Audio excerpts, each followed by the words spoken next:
بس اچھا 2 باتیں کہیں نا، کئی سال یہاں گزارے نہ شکرے، اور قتل بھی کیا. اور بائی دا وے میں نے کہا تھا نا قتل کا کھل کر نہیں کہا کہ قتل کیا. وہ کیوں؟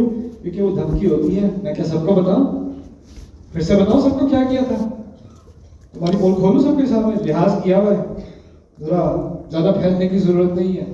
یہ بھی کسی کو دباؤ میں رکھنے کے لیے کیا جاتا ہے. تو وہ اس نے سارے ہیلے استعمال کیے. آگے سے موسیٰ علیہ السلام کو ڈر کس چیز کا ہوگا زیادہ سے زیادہ؟ اس کا کہ وہ جو کیس ہے وہ دوبارہ کھلے گا. لیکن جو اصل مسئلہ تھا اس کو وہ پہلے سامنے لے کر آتے ہیں. کہتے ہیں وہ فعلتها اذا، وہ کیا تھا میں نے، وہ جو چیز جو میں نے کی تھی، ہاں وہ کی تھی، اس وقت کی تھی میں نے.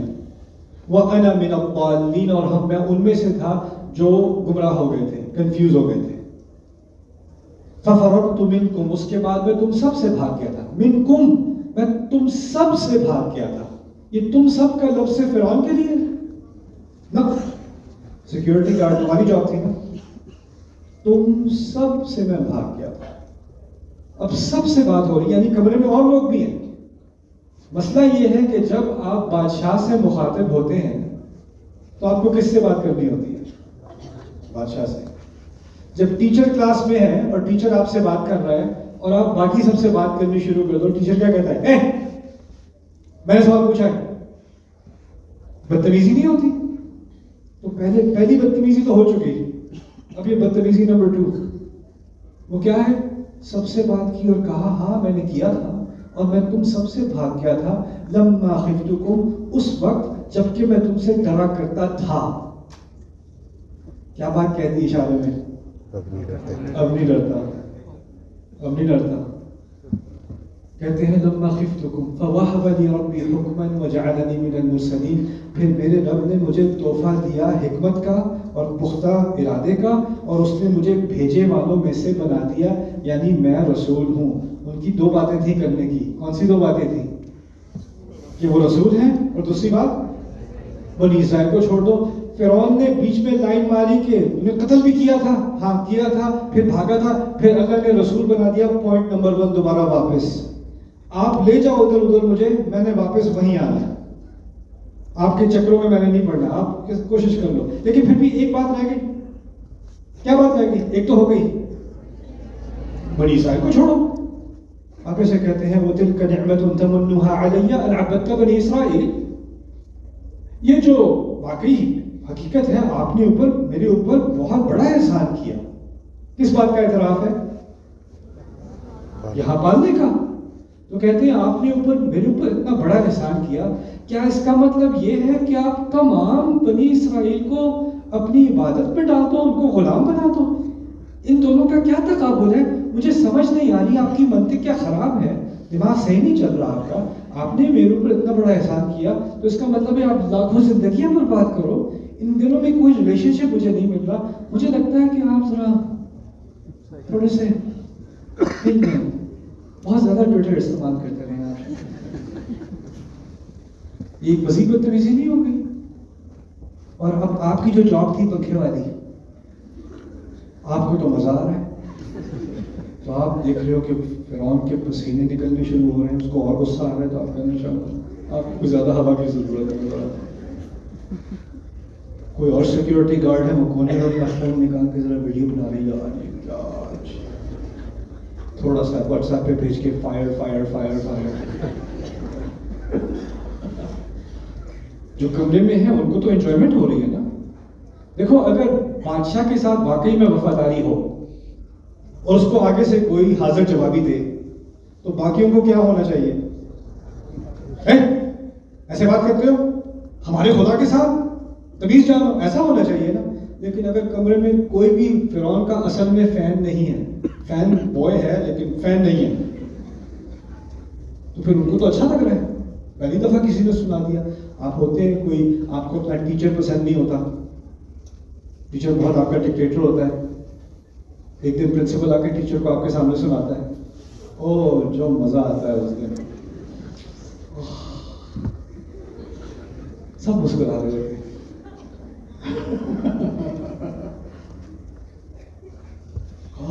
پھر فرعون جب آگے سے یہ بات سنی تو اس نے ایک نئی چیز، اب اس کو پتہ چل گیا کہ موسیٰ علیہ السلام مضمون بدلنے نہیں دیں گے. وہ تو کوشش کر لی, بڑا ہتھیار استعمال کر لیا کہ وہ شاید ڈیفینسو ہو جائے. نہیں نہیں نہیں, مجھ سے غلطی ہو گئی تھی, یہ ہوا تھا, وہ ہوا تھا, ہاں جی آپ نے میرے گھر میں مجھے اپنے گھر میں مجھے پالا تھا, آپ کا بڑا احسان ہے, سوری سوری سوری. وہ تو چلا نہیں. اب ایک نئی چیز اس کو استعمال کرنے پڑے گی, نئی تدبیر. وہ کیا ہے؟ وہ رب العالمین. کیا رب العالمین لگائی ہوئی ہے؟ کیا جہانوں کا رب. یعنی آپ سنجیدہ بات کرو اور آگے سے کوئی کہے whatever.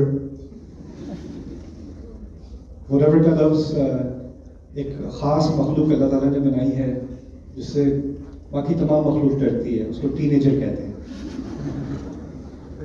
اور اس کے الفاظ میں سے سب سے خطرناک لفظ whatever. بیٹھے آپ کوئی بھی بات کر دو جس سے باقی کسی انسان کی سوچ بدل جائے, دل بدل جائے. اگر ٹین ایجر بیٹھا رہے گا whatever. I mean, you care so little, you don't even finish the word. Whatevs. پھر وہ کہتے کیا رب العالمین. یعنی اس نے بات کو جھڑک دیا. جیسے یہ ایسا مضمون ہے جو قابل بحث ہے ہی نہیں. کیا بکواس. موسیٰ علیہ السلام, اس نے تنزیہ کہا تھا رب العالمین. موسیٰ علیہ السلام نے اس کو طنز کو سنجیدہ سمجھ کے, سمجھے نہیں لیکن ایسے ظاہر کیا کہ وہ سنجیدہ سوال ہے. کیا ہے رب العالمین؟ سمجھا تو دیجئے. اس کا جواب دینا شروع کر دیا. قال رب السماوات والارض وما بینہما. آسمانوں کا رب, زمین کا رب, اور جو ان دونوں کے درمیان ہے ان کا رب. یہ بہت ضروری الفاظ ہیں, آپ نے ہزاروں دفعہ سنے ہوں گے. یہاں سمجھ لو یہاں کیوں استعمال ہو رہے ہیں. فرعون کی قوم فرعونہ, ان کا ایمان یہ تھا کہ آسمان کا رب سورج ہے, را, اور سورج کی اولاد فرعون ہے. تو زمین کے ارباب, زمین کے رب فرعون اور آسمان کا رب را. تو اس طرح آسمانوں اور زمینوں کی سلطنت ایک ہی گھرانے میں ہے. ان کا عقیدہ یہ تھا, ان کا فلسفہ یہ تھا. جب قرآن میں موسیٰ علیہ السلام نے جواب میں کہا نا آسمانوں کا رب اور زمین کا رب اور ان کے درمیان جو کچھ بھی ہے اس کا بھی رب, تو ان کے پورے مذہبی عقائد کا ایک جملے میں انکار, ایک جملے. اب جب یہ کہا تو آخر میں جو الفاظ استعمال کیے ہیں ان کنتم موقنین, اگر باقی تم سب یقین کی طرف آنا چاہتے ہو تو یہ آفر ہے میری. اب بات کس سے ہو رہی ہے؟ فرعون سے یا باقیوں سے؟ اس طرح ہے جیسے موسیٰ علیہ السلام اس طرح کہہ رہے ہیں کہ یہ جو بابا اوپر بیٹھا ہوا ہے نا, اس کی عقل اتنی جلدی نہیں ہے. تم لوگ کو عقل مند معلوم ہوتے ہو, میں تم سے بات کر لیتا ہوں. اگر تم لوگ عقل استعمال کرو تو خواہ اس کو کیوں اوپر کرسی پہ بٹھایا ہوا ہے؟ اندازہ کرو کہ یہ دنیا کی سب سے عظیم حکومت تھی تاریخ میں, سب سے عظیم حکومت. اس کی علامات ابھی بھی امریکہ کے ڈالر بل کے اوپر ہیں. دنیا جہاں پہ جو کورٹس بنائے جاتے ہیں نا, کورٹ ہاؤسز بنائے جاتے ہیں, دیکھا ہوگا ان کے بڑے بڑے سٹیپس ہوتے ہیں اور اوپر ستون ہوتے ہیں اور پھر اس کے پیچھے بلڈنگ ہوتی ہے. یہ جو سٹائل ہے نا آرکیٹیکچر کا, یہ مصریوں کا ہے. اس سے کاپی کر کے رومنز نے لیا تھا, یہ دکھانے کے لیے کہ ہم اگلے فرعون ہم ہیں. فخر آتا تھا اس قوم پر کیونکہ ان کی تعمیر تو ابھی تک باقی رہی ہے نا.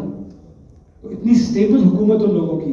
اور اندازہ کرو اگر موسیٰ علیہ السلام اس کمرے میں, اس جو تھوڑے سے لوگ ہیں اس کمرے میں, اگر وہ موسیٰ علیہ السلام سے متاثر ہو گئے تو اس کے بعد وہ جو کرسی پہ اوپر بیٹھا ہے اس کی کیا حیثیت رہ جائے گی؟